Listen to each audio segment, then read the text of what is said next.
So last night we anchored in the middle of the bay technically. We're just on the west coast. We're not in any rivers. We're not in any protected waters. We did that because there was zero wind and the water was completely calm. And we looked at the forecast and it was supposed to be super calm for the next 9 hours too. And then the winds were going to start building. So we anchored, set an alarm for 5 a.m. and thought, alright, we'll just get up super early, get the anchor up before the wind builds, and then as soon as the wind comes, we'll start sailing again. And we'll sail into Solomons with daylight. Because it's kind of crowded in there, and I didn't want to come in during the dark. So I row Morty to shore, I get him back, we get the dinghy back on the deck, and then the wind starts to build. And it built really fast. So they were calling for 10 to 20 knots of wind in 9 hours. Well, we had that all last night. So we've been rocking and rolling just like crazy all night. So now we have the joy of cranking in the anchor during a giant blow. So what we do in these cases is I'll actually set the third reef in the mainsail in Monty while he's still down. I'll just tie in the reef. And then we'll get the anchor coming up. As soon as the anchor breaks free, the boat's gonna fall onto a beam to the wind, and I'll just crank the anchor in real fast. At that point, Maddie will take the helm and just turn us so that we're on a run under bare poles. And while we're on a run, I'll get Stan and Monty up, and then we'll have a staysail and a triple reefed main. And they're actually very well balanced, so we'll be able to sail downwind easily, but more importantly, we'll be able to sail up the river into our anchorage. So that's the plan for today.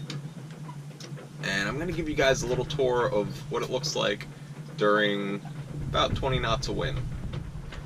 Inside, there's nothing really fancy happening, and you can see Carl here going for a little ride. That's just because it's really rocking and he's jiggling around. The real magic happens outside. That's where it gets impressive. Now, we don't have a windsock for the GoPro, and I don't even know if they make a windsock for the GoPro, but bear with the wind noise. It's going to be very prevalent.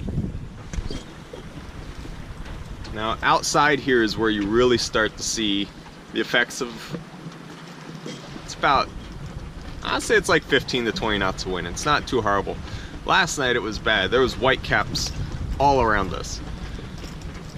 So let's take a good look.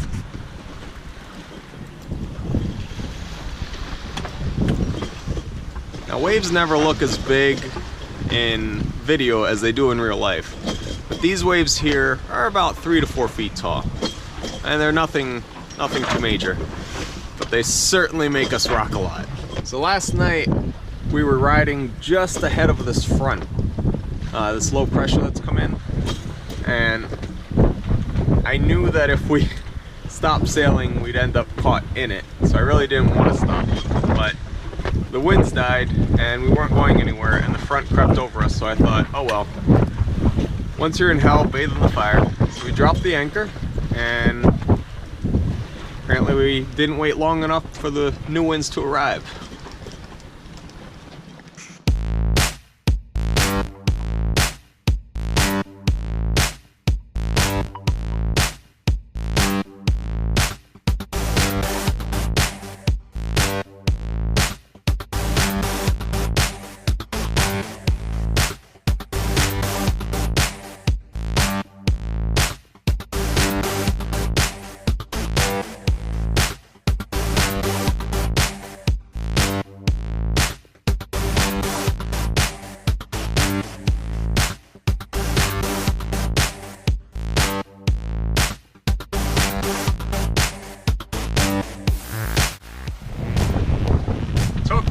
Less than 2 hours, but we got the anchor up, and now we're on the move again. We're flying just Stan, and we're doing 4.5 knots. So there's some serious wind, and it is deceptively calm right now because we're on a run. I know you'll see boats in heavy winds flying a spinnaker, ripping it, just going super fast downwind. That's great and all, but you have to ask yourself, would you ever fly that much sail upwind in those kind of conditions? And the answer is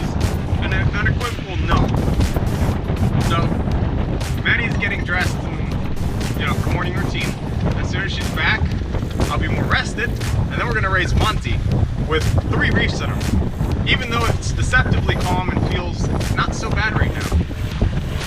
Oh, our anemometer started working again. So it's got 12 knots of apparent wind, and we're doing 4.5. That comes out to be like 18 knots of wind. Nothing horrible, but not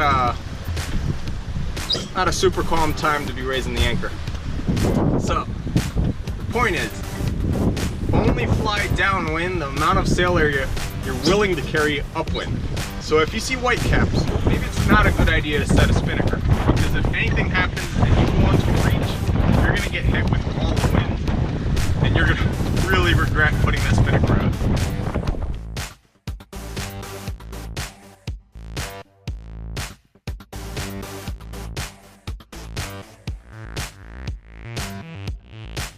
Well, we slept horribly last night. It was a very poor choice of anchorage on our part. We anchored right off of this island and these cliffs, and the storm hit and the winds picked up, and it was just terrible. It was loud, it was rocky. And the whole time I was worried about our anchor dragging, even though it stood fast and was absolutely fine. Now that we have both sails up and we have a balanced sail plan, it is so much calmer. And we're able to point downwind, and we can go upwind. That is making all that noise. So yeah, we're just rolling along. Much more balanced now, and it's suddenly a happy sail. Yay for 3 reefs. Yeah. A lot of times when we meet other cruisers or people, they all assume that I do all the steering, heavy weather, all that stuff. But here's the truth. Maddie can do it too. So you have to be a really good team to cruise together, because if you can't trust each other to carry out each task, how are you going to get anything done? You're always going to have to be doing everything all by yourself, and then they're going to feel helpless or unsure of what's going on, all that kind of stuff. So everyone needs to know everything on the boat. And then in situations like this, we're able to go out comfortably. If visible, that's a reef down cutter, which is what we are. You can see the staysail moves the center of effort closer to the mast, more towards the middle of the boat.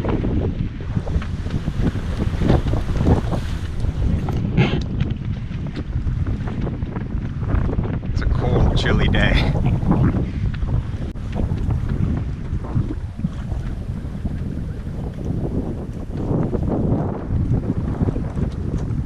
I think I have a bag lady squatting on my boat.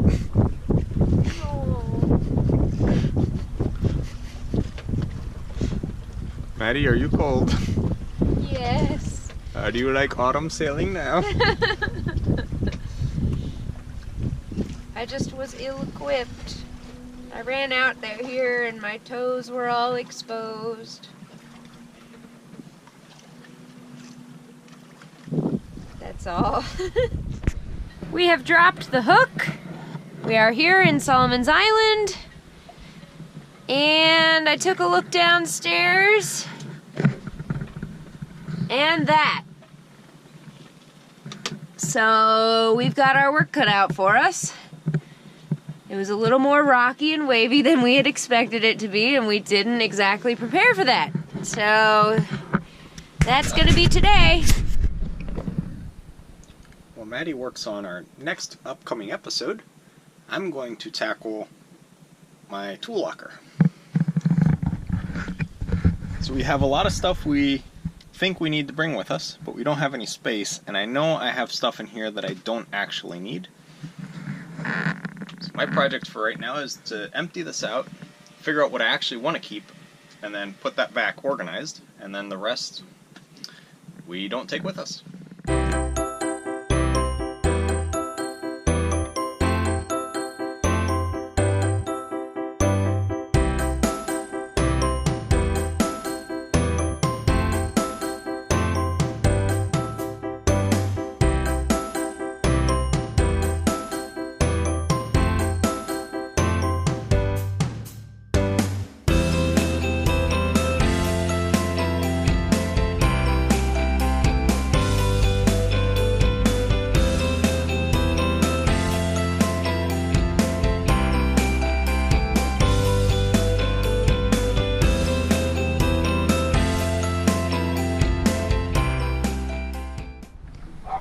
Well, we came up Back Creek and made it pretty far into Solomon's Island, which in fact is not an island at all. A fact that I just learned. Herbie's parents are going to join us and raft up with us because it's only a 3-hour excursion for them from the Annapolis area. So yeah, we're going to have a great evening, and tomorrow we'll be able to explore the island.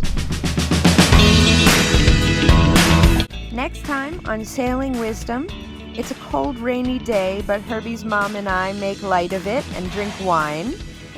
Herbie works on some side projects, and then we finish off with a delicious steak dinner. Thanks so much for watching. And if you want to become a sailing buddy, you can click the link down below to our Patreon account.